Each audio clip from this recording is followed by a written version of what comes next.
How's everybody doing? Great. Outstanding. So, for those of you that are a little bit too young to understand, well, first of all, my name is Chris. I'm in charge and the producer and the director of An Artist's Journey. I want you guys to sort of keep your eyes peeled because we have some really exciting guests coming this year. This next guest that we have has officially been in the business since 1983-ish. Maybe 82, 83. So long before most of you were ever born. And how many people have seen the film Stand By Me? Okay, now for those of you that are unaware, this was Stephen King's favorite adaptation of any film and any book that's ever been done, which is saying something, and it's Rob Reiner's favorite film. Rob Reiner was the director of the film. So what I want to do real quick is, first of all, do you guys have any questions before we get started? No? Okay, I'm going to ask him just a few questions, and then I'm going to open it up to you guys. You guys are welcome to ask whatever questions that you wish. For those of you that don't know a huge amount about his career, you're going to get some very, very interesting information today, okay? All right, and ladies and gentlemen, without any further ado, the lovely and talented Mr. Will Wheaton. Have a seat right over here. All right, so thank you so much for spending a little bit of your time with the next generation artists, as you see, that are all here. I want to tell you how much it means to me that you all have chosen to give me a little bit of your incredibly valuable time and attention. It really touches me. I am at a moment in my life where I just feel like, oh, I have a little bit of wisdom and a little bit of experience that would have been so great for me to hear when I was younger, and absolutely no access to people your age to talk to about it. So I'm very touched that you all showed up tonight. Thank you. So my first question is, as you look out through these young faces, everybody has their own story of how they got started, how they wanted to become actors. Your story's a little bit different from theirs. You officially started was 83, is that correct? No, I officially started in 79. 79? Yeah. And what was the first role? My mom started me in commercials when I was 7. And by the time I was around 9, I was so tired of being screamed at by commercial directors. They seemed to have two speeds, exactly like my father, ignoring me and screaming at me. There was nothing in between. And I said to my mom, I don't want to do this anymore, which I had been saying from day one. From day one, please let me be a kid. Please let me be a kid. I don't want to do this. I don't want to work. So it was never really your interest from the start? It was never my interest at all. When I was about 9, I said, I really want to stop this. And she sort of talked me into more theatrical performance rather than commercial work, and didn't really give me a choice. And I continued to beg to be a kid and never really got to be a kid, but I worked a lot. I was constantly getting cast, and I was constantly being cast as the kid with no family. I was constantly being cast as the kid who was scared to death. I was cast as the kid who was incredibly sad, and this all culminates in 1985 when I'm cast in Stand By Me. Wow. I remember when we did Stand By Me, there was a moment. We were shooting, I presume most of you have seen it. There's a scene in the movie where we are walking through the woods, we fall in a swamp, we crawl out and we're covered in leeches, and it's horrifying. It was really upsetting to people who live in places where leeches are endemic. I am from Los Angeles and we don't have them here. So I was like, this is an abstract idea to me. Like, you know, like the things that crawled into the ear in Wrath of Khan, way scarier to me than leeches. And leeches are actually real. So did they just take you out into the forest and throw you in some water? They throw us into the water, and this is really funny. Jerry O'Connell is from New York, and Jerry is younger than all of us. And Jerry tells a story about how we were all, we were all just like, the water's cold, the water's dirty, I don't like it, it's gross. And Jerry was like, these fucking Hollywood guys are such pussies. I can't believe they can't handle this. He still talks about it. So we climb out of that, and Corey Feldman had really bullied me throughout production. And I don't have any bad feelings toward Corey now. I really did when I was younger, but as we grew older, I began to understand that he and I have actually a lot of similar experiences in terms of really being mistreated by people inside the industry and mistreated and exploited by our parents. And what I say to people is, look, Corey's a lot, but he's been through a lot. And I have an incredible amount of compassion for him, which I did not have the day that he was putting his knees into the back of my knees and really hurting me when we were all piled up on each other in the thing. And I freaked out and I threw him off of me. And I've like never been in a fight with anybody in my life, but I was ready to go. And like, just like in the movie, River jumps up and pulls me away from him. And Rob calms me down. And while Rob Reiner is calming me down, I said, Rob, there are an endless number of actors in the world. Why did you cast him? And Rob said, I saw hundreds of kids for every one of your roles. There's four primary kids in this movie. He said, I auditioned about 100 kids for each of your roles, and Corey was the only child I auditioned who had the anger in him that Teddy has, who had the betrayal and the rage and the pain. And I thought, oh, that's so interesting, I understand. So as we do as actors, I tried to understand how he was connected to his character and how I was connected to my character and how the different actors were connected to their characters. And I couldn't figure out what it was about me that made me such a good fit for Gordy. I understood that River had really been failed by the adults in his life. River's, I don't have a lot of good things to say about River's parents. He lived a life where adults were supposed to protect him, and they didn't, just like his character Chris Chambers. And Jerry was this and is the sweetest, but most wonderful, hilarious, easygoing, never upset about anything guy in the world. He's just like Vern. Where do I fit? Well, I loved to tell stories. I loved being a writer. The very first thing I ever wrote was, do you guys know The Twilight Zone? Yes. Okay, cool. I don't want to presume, because every now and then I do that and it ends badly for me.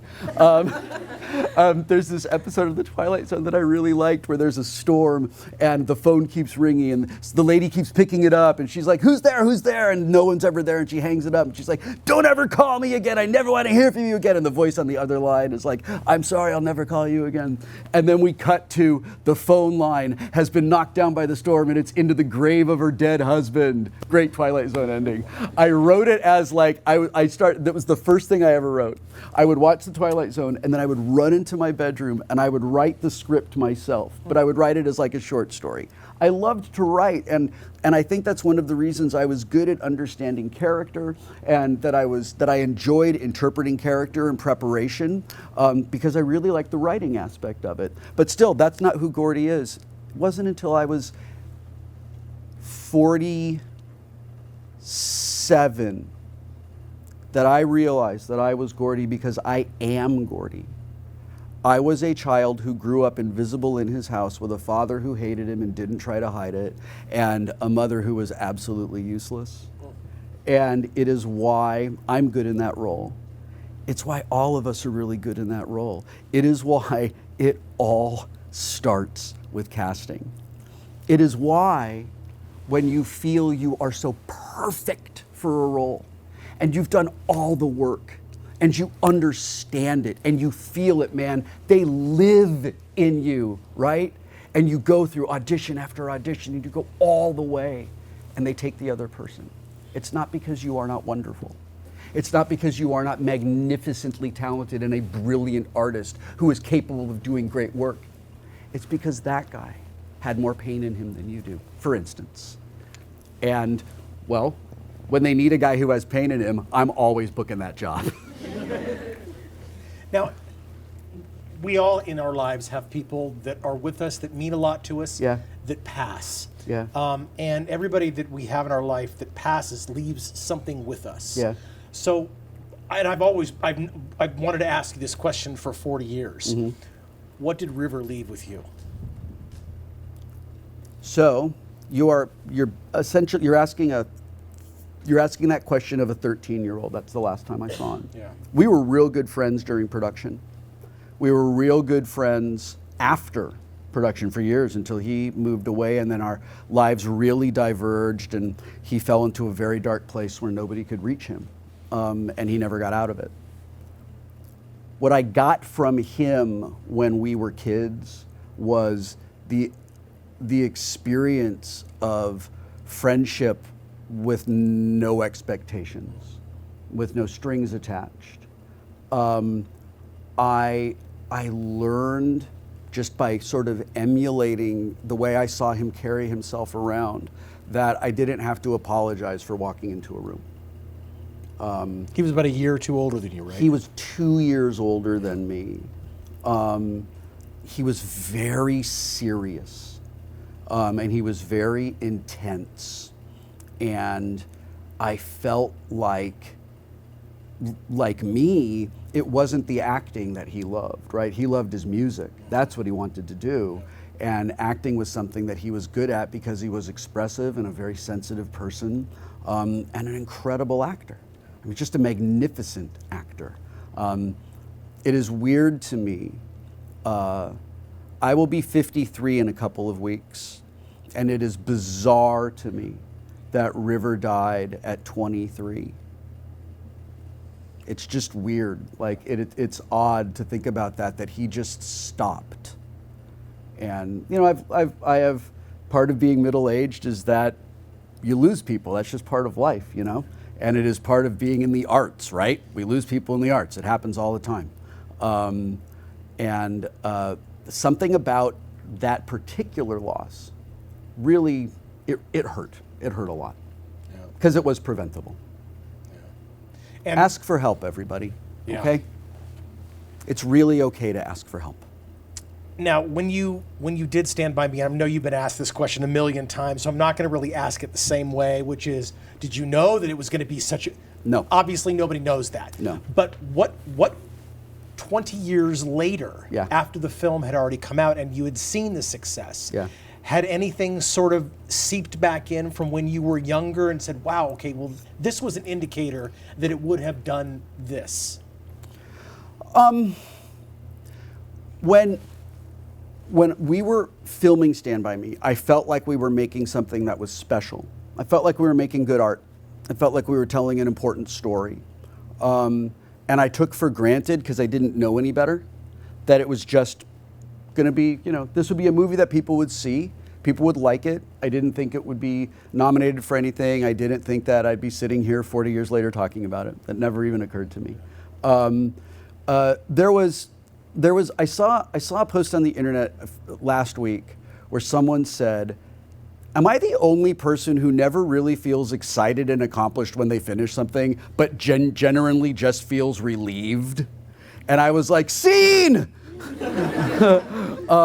That is how I have always felt with everything. I was relieved, you know? I was relieved that people loved it. And I hoped part of my fraught relationship with acting is that because it was imposed on me by my mom, who really put me in places and situations where she was trying to experience attention and importance through Living vicariously through very you. much living vicariously through me, that I very much believed the way that I'm going to get my dad to love me is by being the best actor in the world. I'm going to be the actor that nobody can say no to. When he sees how much everybody else loves me, then maybe he will too. And that's not the way it works, by the way. That was difficult, and it was painful, and it informed all of my performances. It informed every single one of my performances. Every role I have ever played that I am good in has a similar sort of story to that. I feel like I've wandered off of what your initial question was. That's a thing that I do now in my delightful middle age. We're all in the same boat, my friend. It's not the weed, okay? Whatever anybody says, it's not the weed. Right? You know what I'm talking about. This girl knows what I'm talking about. We see each other. I got you. Yeah, right? I feel you. Thank you. I appreciate you. So I have one more question, then I'm going to go ahead and open it up to you guys. If you could, beyond the obvious, go Yeah. back to when you were 13, when you were 14, Yeah. and have a conversation with yourself today, what advice would you have given yourself? I would not give advice. I would reassure. I would tell him that he is enough. I would tell him how special he is. That he has a beautiful voice. He's a wonderful storyteller. And I'm sorry that other people don't see that. Wow. But I will tell him what I'm going to tell all of you. I actually prepared some remarks. Art is so important, you guys. Art and storytelling and the performing arts is so important. I was thinking about you as I was coming down here tonight. My story is sad. That's okay. My favorite music is sad. I'm a big goth music guy. It's okay to be sad. I am so envious of all of you. You have chosen this life. You have chosen to take your place in a continuum that stretches back for millennia. It is amazing. I'm so excited for you to go and do your recitals and your rehearsals and to do your plays and to do whatever it is, wherever it is you go with your artistic selves. And I am so wonderfully envious of the joy and the fulfillment that this is going to bring you. It is a hard life. You're going to hear it all the time. These are in my remarks. It's a hard life. I'm not going to spoil myself. But when it chooses you, right? Every single one of you know this, right? Art chose you, acting chose you, and you heard it and you embraced it. Because you heard that, I am so excited for you. I'm so excited for what you have to come in your lives. And it's beautiful. All right, guys, it's up to you. If you want to follow that. Have you expressed or explored in your writing a character that you maybe saw as a version of you had your parents listened to wanting to just be a kid? I had this fantasy when I was a little boy that I was going to go into an audition and deliberately tank it. And I would just keep doing that. I would just keep deliberately tanking the auditions. But I was scared, so I didn't. A couple of years ago, I started writing a post for my blog about a memory I had about riding bikes in the 80s. And that turned into like several posts on my blog. And that turned into a novella, and it just kept going. And I created an alternate version of myself who did that. I shopped it. It's called All We Ever Wanted Was Everything. I titled it after a Bauhaus song. And we shopped it. And editors, and I was like, listen, I know it's not done. I know that it needs work, but I don't know. I've never done this before, so I don't know. I just need an editor to be like, more of this, less of this, whatever. 100% rejection from Capital P Publishing. Like, nobody was even remotely interested in it. And I was like, could you please tell me why? Because that would be very helpful. And I got even less feedback than I get on theatrical auditions now, which is none. I've showed it to people, friends. I asked for feedback, and they loved it and thought it was wonderful. My sister read it, and she was like, wow, that's Mom. And I was like, it sure is. I love this story, and I fully intend to revisit it when I have the spoons to go back and do that. Because it feels pretty good when his name's Liam, when Liam is in the audition, and he's just like, fuck you guys. You all suck. Did writing that feel a little bit like an achievement for the completion, or a little bit? I mean, a little bit. Yeah, it was cathartic, and it allowed me to go back and look at memories that I had and remember things that were great. Remember my really good childhood friends. and also just like, I'm grateful that I grew up in the 80s. The 80s were great. I'm grateful that I was college age in the 90s. It was amazing. It was so good, you guys.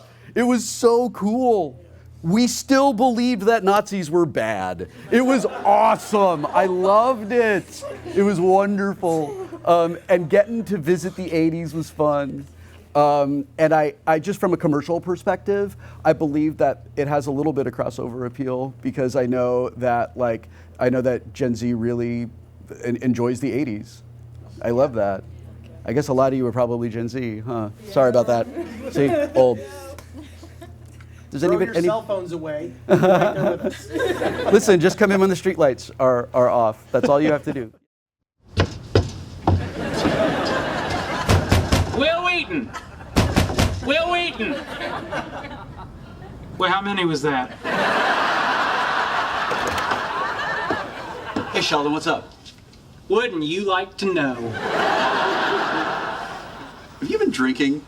Just tea. Best tea I've ever had. Why are you here? Yes. Hi. Hi. All right. Big Bang is like my comfort show. Oh, thank you. I watched like 5 episodes today with some that you were in. Like really? Like the one where you're at the comic book store with Sheldon and Moon Pie. Oh my God. It's the first episode that I did. I know that's my comfort show, so I watched it today. I love that. And I was just wondering, like, what was it like to play a fictionalized, evilish fictionalized version of yourself, and did you feel it maybe seep in a little bit in the day-to-day?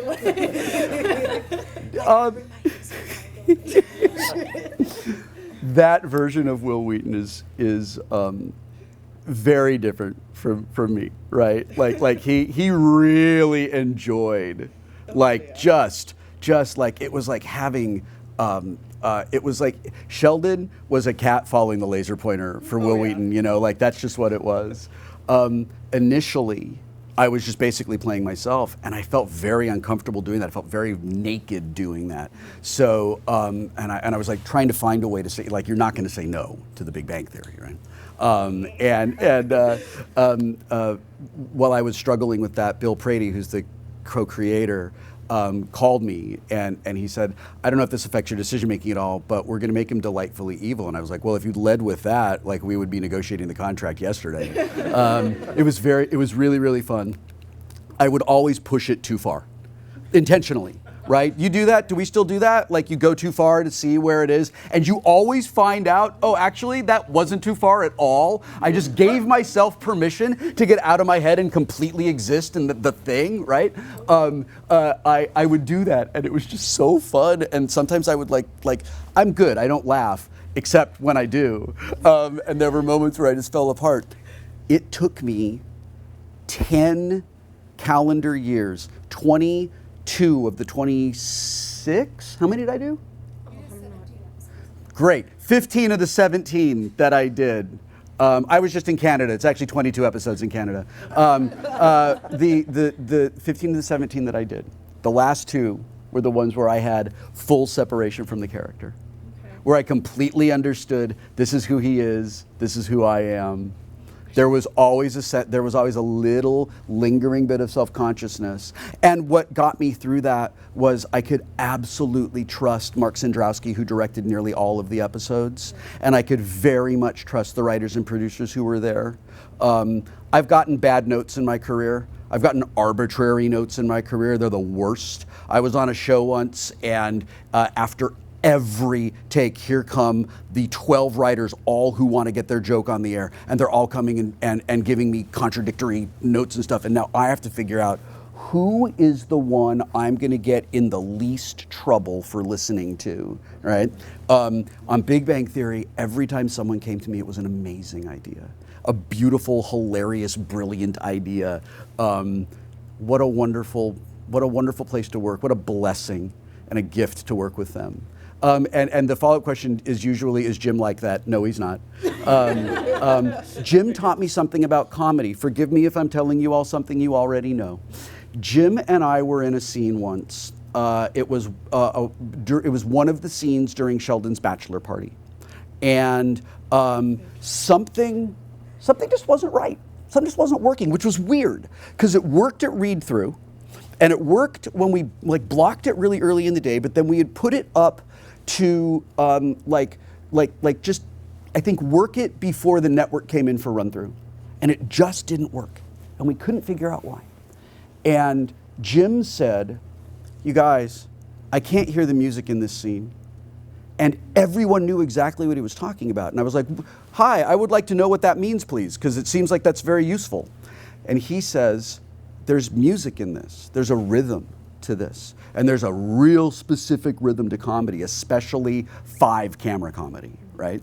And he says, like, that is why we never change a syllable in a word, because it times out. There's a beat to it, like, and when you become aware of it, when you see it, it's like when you're sitting when there's a club on the other side of the wall and all you can hear is the bass, and you're like, I'm really vibing with that. I wonder what the other half of that sounds like, right? It was him saying, I can't hear the music in this. I immediately understood, oh my God, we have to read this as a whole piece. We have to read this as they all go together. Everything supports everything else. These are things that I know as a writer that I had forgotten as an actor. Interesting. Wow. And he was a very generous scene partner. Oh, I'm sure. Everything you love about Will Wheaton on The Big Bang Theory is because of the way Jim reacts to him. Jim sells it so well. I'm so blessed just like to have one of the great comedic television actors making me look funny. It was great. It was really wonderful. Thank you so much. Of course. You. I have a package for operations. Where is it? End of the corridor, room on your right, 104. Excuse me. You blocked my path. You Bulgarian sludge rat! I'm sorry. It was an honest mistake. I got a Star Trek question. Okay. So I was a kid. I'm not one of the students. I'm old. I was really looking forward to seeing you today because I'm such a big fan of your work. And I remember when The Next Generation started, the first episode, I knew you from Stand By Me, and I was excited about it. And for me watching that show, you were the way in for me because I didn't know the older Star Treks. Yeah. There's a kid on the show. It's a kid from the thing. But I was thinking as I was driving up here, how odd that must have been for you, being surrounded by grown-ups all the time. Like most shows with kids have kids, right? What was that like? Can you speak to that? You spent a lot of time on that show. It was lonely. Yeah. I love my cast. They are my family. I treasure them. I adore them. I was with Brent last weekend. There we talk all the time. It's you guys. There's nothing like being in a cast that genuinely loves each other. There's nothing like it. It's rare. We can always get along. We can always, be good to one another. But when you genuinely love each other and you become a chosen family, it's remarkable. That was my experience with them. But I was the only kid around all these adults, and I could hold my own with them professionally. I had a lot more experience than a lot of them, just in terms of years. But I couldn't relate to them socially, which was lonely, and it was weird. It's one of the places where I thought, as a writer, Wesley could have been more interesting. I would love to have seen what his struggle was like trying to fit in there, because everywhere he goes, everyone on that ship knows who he is. He's the kid who's on the bridge, and they think he's a Nepo hire, and he knows it. And the thing is, he's not. He earned it, but it still hurts, And they're not wrong to feel the way that they do. But we didn't do stories like that back then. It was just different. If we were up now, and we were ongoing, we probably would do that. But we would do that because the writers would have seen Leslie and they would have had the same reaction to it that I did. I think did I see your head go up? Yes, Yeah. I had 2 questions. Okay. So, hi, Mr. Wheaton. Hi. Thank you for Please being call me here. Will. Okay, sorry.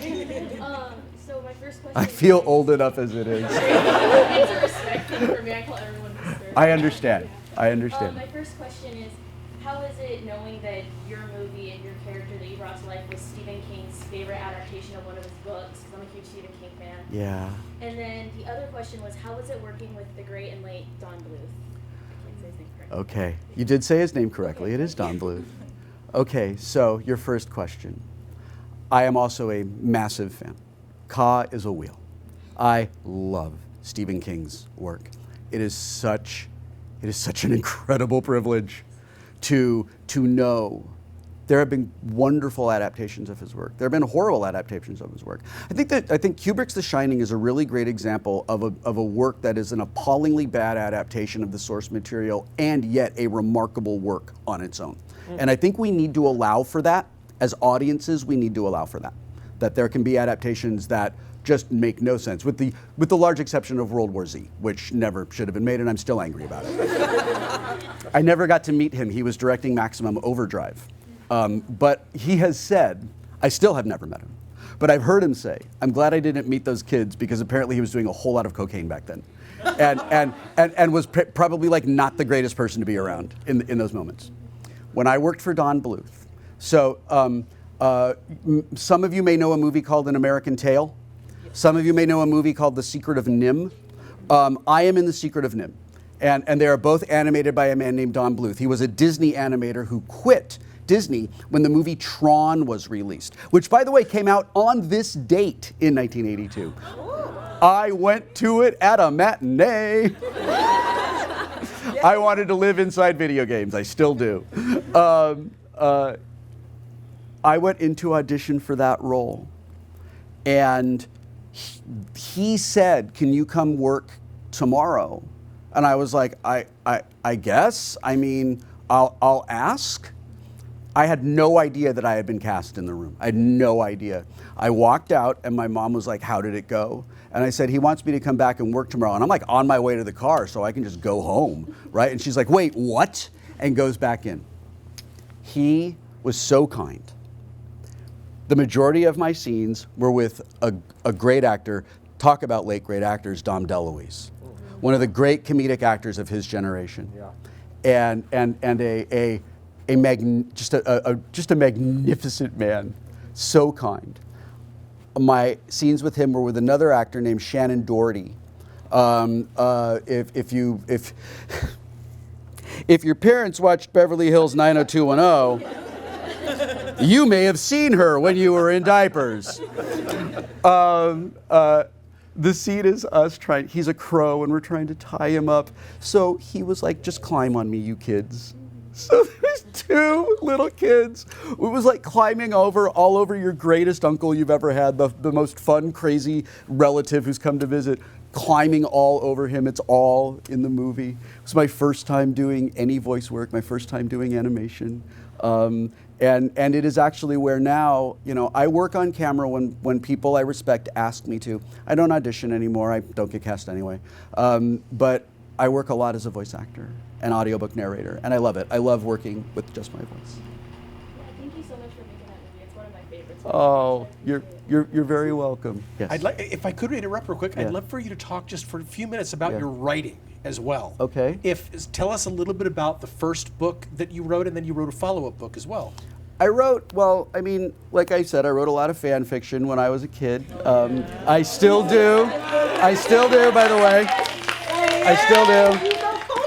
Yeah, I want you to know that fan fiction and cosplay are the two most beautiful, they are the purest expression of love for the thing that you love. And this is the thing about being a nerd, right? Being a nerd, it's not about the thing you love. It's about the way you love it, right? I bet everyone in this room is a drama nerd. Yeah. Not everyone in this room is like a cosplay nerd, but some of you are, right? Not everybody in this room writes fan fiction, but you know who you are. I want you to know that every single person who writes for every current science fiction television show, including all the Star Treks, started out writing fan fiction. Don't ever let anyone tell you that it's silly or unserious, okay? Just don't. Every day you make a cool thing and some idiot who can't do it themselves tells you why it was dumb that you did that. Fuck that guy. Don't listen to him. So I just started writing a blog, and the reason I did it was I had spent my whole life with other people telling me who I was and what I cared about, and I was really tired of it. And it was an opportunity for me to just speak for myself and tell my story. And I started doing it, and I really liked it. And there were writers who did narrative nonfiction: Gene Shepard, David Sedaris, Spalding Gray, Joan Didion, James Baldwin. Like, these are writers that I really, really loved. I loved their voices, and I loved how they told stories about themselves in ways that were literary and compelling. And I just started trying to like copy that. And eventually I started getting pressure to write a book, so I did. It's okay. But it created the foundation for me 10 years later to revisit it with my New York Times best-selling memoir. Thank you very much. Still Just a Geek, which was really fun. I love writing. I love storytelling. I love breaking a story. I love those moments when I'm writing a scene and I realize that I'm just transcribing what the characters are doing, and I'm just watching and trying not to like lose, not to miss what they're doing. It's really fun. There are times where I find myself in different emotional places as a consequence of writing, and I love to be there. It's really nice. It also, my experience as a writer really informed my experiences and choices as an actor. The disciplines support one another really well. Yes. Wheaton. Hello. Wheaton. Yes. Wheaton. Game over, Moon Pie. Next question. No, go ahead. So what would you say is the truth about Hollywood that nobody tells you when you're starting it, when you just started? Great question. That's a fantastic question.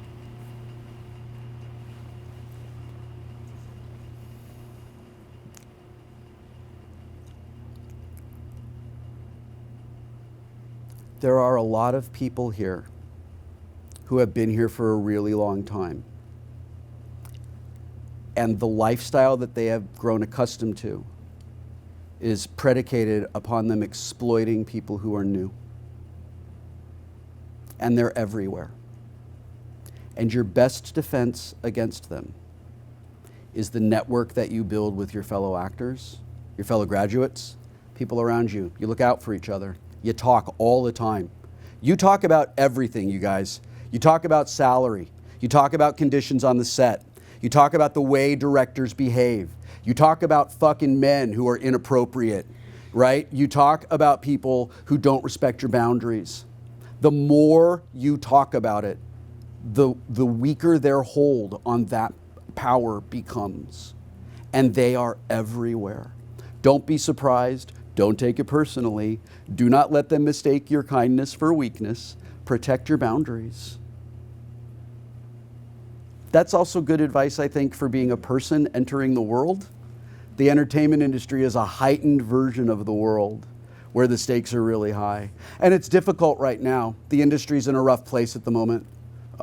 It's really challenging with a consolidation and these weird fascist billionaires that don't seem to care about art. It's strange.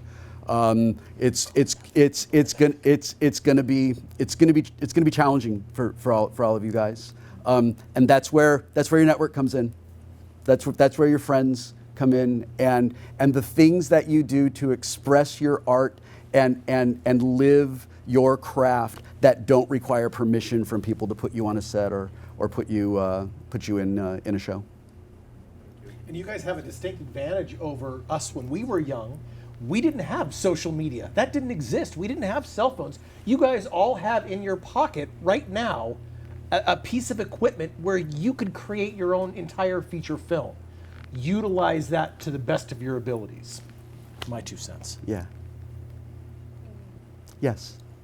First of all, thank you for being vulnerable. When you say seek help, I think you touch a lot of people, so I appreciate that.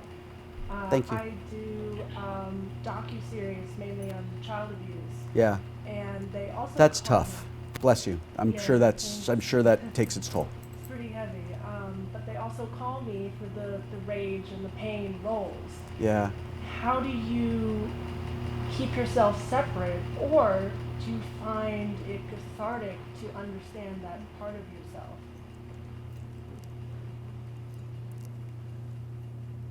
To answer that, I have to tell you that I'm a recovering alcoholic. Coming up on 10 years. Right, thank you. So look, yes, thank you. It's great, but that's not why I do it.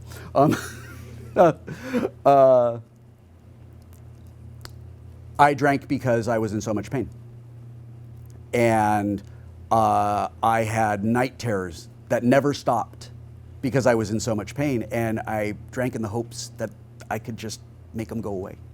That became unsustainable. It hurt my family. It really hurt me. And I ended up with an anger shield around myself, which I thought was doing an extremely good job bouncing things away from me that were hurtful. What I learned was it was actually storing them and concentrating them to then just dump them onto me when I least expected it. That powered a lot of roles. I played a serial killer, and he was horrible. But you're the hero of your story, right? It's fun to justify why the villain does their thing. It was fun to be like a mustache twirling villain because, we can all laugh about it when it's over. When you're playing a serial killer, with the amount of rage that role requires, and honestly, like kind of just for TV, which, I don't want to say like just for TV, but it's like, okay, this is going to be remembered for like 15 minutes and then it'll be gone, right? It really powered that role. But it was alive in me in a way that was very uncomfortable. I could not wait to let that role go. I could not wait to let him leave.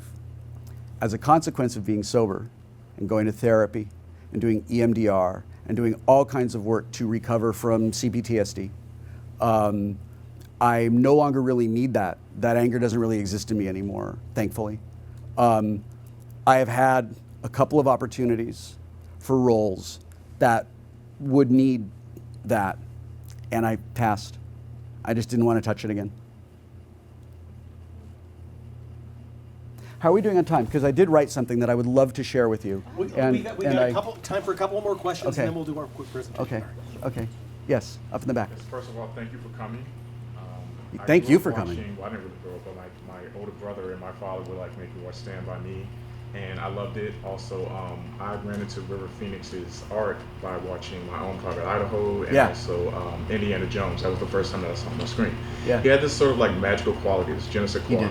And I just wondered, what do you think his impact has been since then on the industry as far as artists today? Can you see anyone that has like similar traits, or even if not just naming somebody, but just like, do you see his influence upon artists today?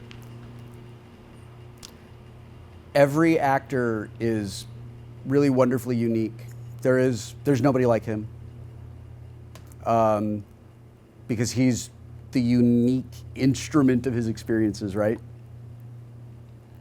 When you mentioned Indiana Jones, I remember, when they're on the train and he gets hit with the whip and he stands up and River makes so much of that moment. It's like 2.5 seconds on screen, but if you've seen the movie, you can probably see it in your head right now. That's the kind of detail-oriented, incredibly serious, every moment is a gift actor that he was. Now, there are other actors who are like that, I'm sure, but only River was River. To me, it was just like a lesson in and of itself, just to totally be in the moment. So thank you for sharing. Yeah. Yes? First of all, thank you for coming. Of course. It's more personal question, so if you don't want to answer it, it's okay. understandable. I'm famously unwilling to talk about uncomfortable things. I wonder why you chose to go back to keep acting. Yeah. Like after all you experienced when you were younger. Yeah. And if today, when you do act, do you love acting? Are you doing it for I do. passion? Yeah, I do. I love it when I'm on the set. I love it when I'm in rehearsals. I love when I'm with a cast that speaks the same weird language we all speak. I love that. I treasure it. I love making art. And the way that I found that I could do that without like kind of touching too much on the traumatic aspects of it was that I accepted that I'm probably not going to work very much on camera, which is fine. And I can take all of the work that I do, all the prep work that I do, all of the character, all of the story breaking down, all of that. I use it when I prepare to narrate audiobooks. Like every white guy with a beard in America, I have a podcast, and it's an audiobook podcast. It's just a short fiction podcast once a week. It's about 40 minutes of me narrating short fiction, most of it from speculative fiction, and breaking it down, and doing all of the work that I do. I'm a Meisner actor, so if that means anything, and I do that with all the stuff that I do. It's really fun.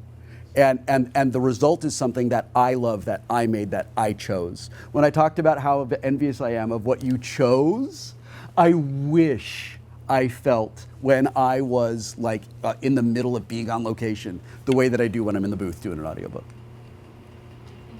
Of course, yes. You, and then I'm gonna read you the thing. I'm sorry. It's like one. I have two questions. One Okay. is more of like kind of like, is there a time on set where you're just like, I'm done? Sure. I quit. You guys are not going to be doing this to me. I'm gone. Or the second question is also, how was your time in Teen Titans? Like voice acting. I'm sorry. I love Teen Titans. So I was like, oh. Okay. Like- That's a soup. I can talk about that forever. You know, that's what I'm So saying. I have these two skill sets, right? I'm a dad, right? And I'm a nerd, which means I can talk about something for an hour after you've lost interest, right? I'm really good at that. I got you. I'll keep talking Okay, about Teen Titans. fantastic. I see you. Okay, so let's talk about Teen Titans. Yes. I'm Aqualad on Teen Titans. I love this character. He's so serious and he's so intense, and he just thinks Beast Boy is so lame, and he thinks Robin's really cool, and he has the biggest crush in the world on Raven, and I loved playing that. Those actors are incredible. I had the time of my life working in the booth with them. I didn't do that many episodes. I don't think I even did 10. And I did a few on Teen Titans Go, which was really fun because it was deliberately heightened and very silly and very over the top. We always had a really fun time working together. Scott Melville and I are real good friends, and when we email one another, the subject line is always Robin calling Aqualad or Aqualad calling Robin. That's the way we've been doing that forever. He's a wonderful musician. He's been in a bunch of bands, and he's toured, and he's an incredible writer and guitar player. I actually got to give him some advice and some notes on a book that he's writing about being in a band that I was really excited about. Remind me what the first half of your question was. So the first one, it was like, is there a time on set? Oh yeah. So yes, not really. So fortunately, I have not had to like walk away on set. I am willing to walk away, and not just for myself.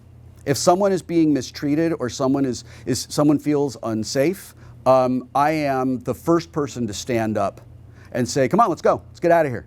We're all in this together. We're not going to let this person do this." I'm the first person to do that. I have walked out of auditions.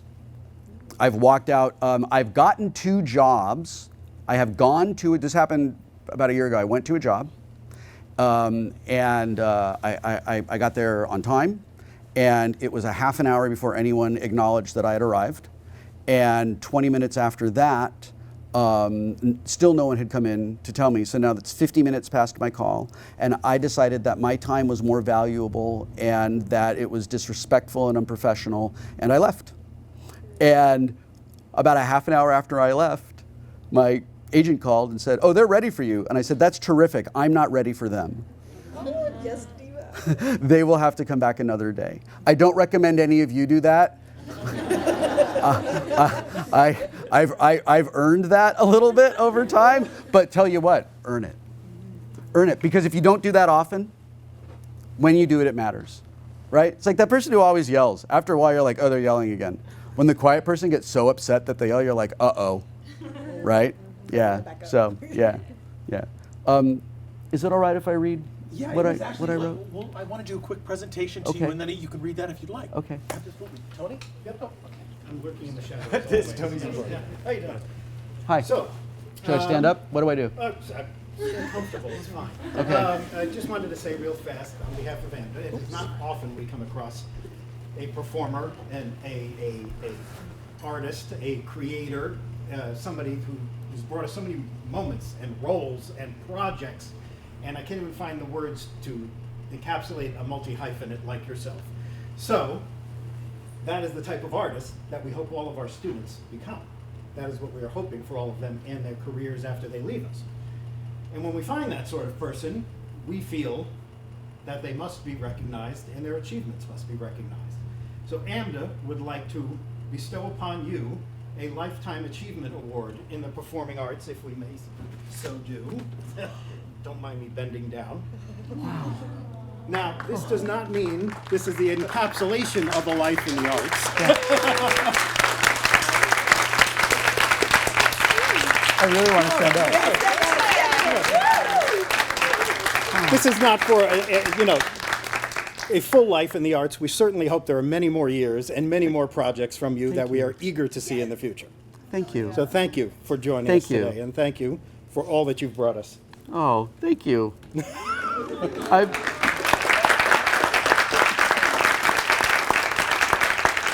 I really want to just lift it like the Stanley Cup. Thank you. Thank you. I prepared remarks. Okay. Thank you. If I forget to say it, I'm genuinely grateful that you all came here tonight. And I have really, really enjoyed the very little bit of time we have spent together. I feel an energy from all of you that is so familiar, and it's comforting, and it's so exciting. You remind me why I love actors, just by being in this room. You cannot turn it off. Okay, this is what I wrote. This is humbling. I'm going to be honest. I don't feel worthy of a Lifetime Achievement Award. I get it. I absolutely get it. I'm so grateful. It's super cool. I have done this for 45 years. But most of that was when I was a kid. And it wasn't even my idea. Plus, I'm only 52. And there is so much that I still want to do. Now, if any of you are like me when I was you, 52 sounds like it is infinity years away. And it is. It absolutely is. You are not wrong about that at all. Here is the thing that I didn't expect. The thing that continues to confound me is that I have somehow made it to level 52 of this game. And I feel like I am just getting started. But I have a lot of experience, and I know that there are some things that I can share with you, a few things that would have been helpful to me in the second half of the 20th century when I was starting out. It's a privilege to have your attention and your time. So I've limited myself to just 3 things, and I will keep these things simple, which, as it turns out, is the first thing. Number 1, keep it simple. I learned this on my very first day. I forget it every night when I go to sleep, and I have to relearn it at least once a day when I'm on the set. You can and should do as much work as you want and need when you are discovering your character, when you are breaking down the material. Of course, it's so much fun. One time I was in this stupid movie that was a ripoff of Deep Core, of the Core. It's called Deep Core 2000. It was like a straight to video, that like Temu didn't exist then, but if they had, they would have been like, they would have been like, this is crap. No, we're not doing this. In this movie, I play a guy who goes down in a thing that drills a whole thing to the center of the earth to stop a volcano or something, and gets melted by lava. It was hilarious. It was stupid. It paid my bills. I loved it. I wrote page after page after page of this guy's story because it was the writing and that level of creativity that was fun for me. But when I got to the set, I had to keep it simple because nobody cared that I knew exactly how worn the runner was down the middle of the hallway in front of his bedroom. So when you're on the set, let it all go and keep it simple. There is an action and a reaction. Did I get what I want? How do I feel about it? What am I going to do next? Scene. You never want to get caught acting. And when you keep things simple, when you let the spaces between the words and the lines breathe, when you are connected to the other actors during those silences, when you trust the audience to meet you where you are, you never will. When a scene goes off the rails unexpectedly, it's usually because someone got stuck in their head, because they weren't keeping it simple. If I am your scene partner, it absolutely originated with me. Number 2, the work is mysterious and important. Now, I have not had the opportunity to talk to everyone in the world, but so far, everyone in the world who I have talked to about it agrees that there was a moment in their life when they saw a performance, when they heard a piece of music or read a story, and it changed their life. It validated them. It challenged them. It inspired them. That art mattered. And when you ask them, what would your lives be like without that moment? They will tell you that they don't know, because trying to imagine life without it is like trying to imagine life without your bones. It is so cool that you all are at or near the beginning of a life and a career where you will make that moment happen. You will make that moment happen for people you will never meet. And you may never hear from them, so allow me to speak on their behalf. Please hear me when I say this. Your work matters. Your talent and your creativity are special. Each one of you is so special. Even in those moments when we forget it. I need you to know that I sincerely love that you have all chosen a career and a life in the arts, especially the performing arts. The work we do is important. For as long as humans have existed, we've told stories. We have invented gods. We have created myths and legends. We have written and performed stories to help us understand our world. We are part of that history. We are connected in deeply meaningful ways to each other and to every single performer who has ever walked across a stage and transported an audience from their theater into the past or the future, or right across the street into the shoes of someone who doesn't share their life experience. You are part of something that is bigger than all of us. Something that chose us as much as we chose it. Every now and then we get to do things that are indistinguishable from magic. And yet, if you haven't already, you will be hearing a whole lot of go get a real jobs from people who love to watch our work, but couldn't do an under 5 walk-on with cue cards and a teleprompter. Acting, writing, directing, creating good art where there wasn't art before is a real job. Do not ever let anyone tell you that it is not. Do not ever take criticism from someone you would not look to for advice. Art is made by people. Machines are tools that help us make our art. Do not let them convince you that you can be replaced by one. That is a lie. Generative AI is theft. Make art about how much it sucks. Fight it with your dying breath, and I pledge to be at your side.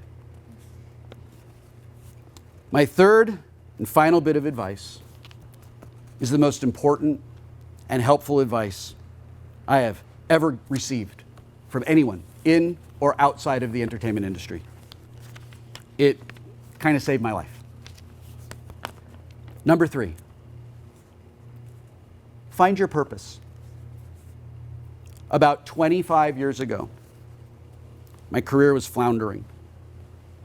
I took a marketing class designed to help actors understand what specifically each of us brought to a character, where we would find out what things were intrinsic to us, unconscious things that were part of every role we played, whether we knew it or not. It was a lot of work, but it helped me understand why I could consistently book certain types of roles while struggling for callbacks on so many others. I took what I learned, I gave it to my agents, and I started to work again because they finally knew how to submit me most effectively.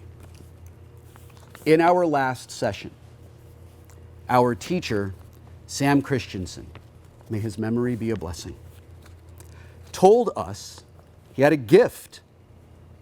It was a gift that wasn't about acting, but it was very important to actors.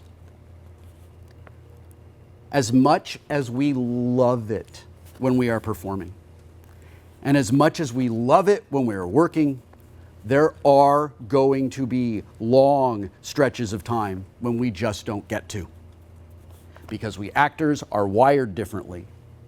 We can start to feel like if we don't get to practice our art, we have no purpose. He told us, find a purpose in life that is bigger than you individually. Something you can never complete. Something that you will do literally on purpose every day. It's sort of a North Star for you to aim toward. And it can't be connected to acting at all. And keep it as simple as possible. We had been in class with Sam for a couple of months. Every one of us had come in afraid that our careers were dead, looking for help. Sam told us his purpose in 3 words: I dispel fear. He did, and it worked. He dispelled fear every day of his life until he died. It took me a long time to figure out my purpose, but I'm going to tell you what it is. I've been living it for a couple of decades now, and it's one of the reasons I'm hoping to inspire and uplift you guys. I do my best to be the person I need in the world. I'm trying to get it down to 3 words, but it's very hard. Your purpose can and will change as you get older, and you change. Don't worry about it. Each one will be valid. Each one will very much be worth the effort. Each one will create space for you to thrive as an actor. Each one gets you closer to the next one, which ultimately gets you to the 3-word big purpose. It's awesome. I promise. I'm going to close with a couple of dad things, if that's all right. Yes. Please choose to be kind. The world is filled with cruel people. You have a choice every day to not be one of them. When you can, be a helper. If you look like me, use your privilege to lift up the voices and talent of people who do not share our privilege, even if it means getting out of their way so they take the job that was offered to you. Never cross a picket line. I believe in you. I believe in every one of you. This isn't in this, but like looking out here and seeing you guys, I see myself just reflected back to me over and over and over again in so many different ways. Good ways, not the traumatic, terrible ones. And the really good, oh my God, you're artists and I love you. Please don't ever stop making good art. Please make weird art. Make experimental art. Make art about the people who survived this terrible time. Make art about the people who don't. Make art you immediately destroy and rebuild Make art that offends people. Make art that uplifts people. Make commercial art that pays for the art that only matters to you. Every one of you has something important to say, and I cannot wait to hear it. I humbly and gratefully accept this award, and I will continue doing my best to be worthy of this recognition. Thank you all so much. Please take care of yourselves and take care of each other. I love you.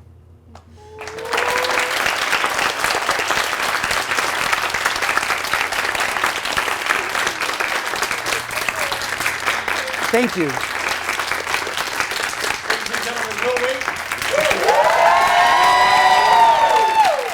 Thank you so much. Have magnificent careers. If you ever want to tell me what you're doing, I'm will@willwheaton.net. I mean it. I mean it. Hell yeah, man. And cool shoes too. Oh, thanks. I was looking at them. I know. Like, yeah. I clean up from time to time. If we could actually have you sit here, I just want to get a couple of group shots with you. We can Oh send my you as gosh, well. is that okay? I'd love that. Yeah, I would actually, I'd really love that. All right, thank you for your question. Thank you. Yeah, girl, I love your shoes too. Those are sweet.